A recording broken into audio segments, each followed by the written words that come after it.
What is menopause? Menopause is a natural biological process marking the end of a woman's reproductive years, typically occurring in their late 40s or early 50s. During menopause, hormonal changes, specifically a decline in estrogen levels, lead to various physical and emotional symptoms.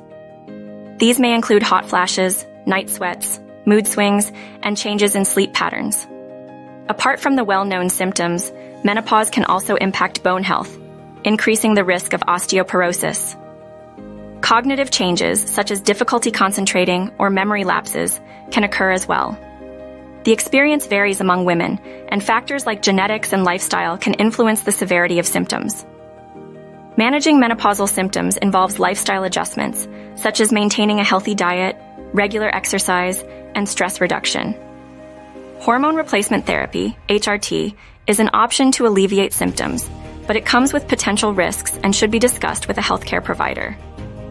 Embracing this life stage positively is essential. Support networks, both social and medical, play a crucial role in helping women navigate the challenges associated with menopause.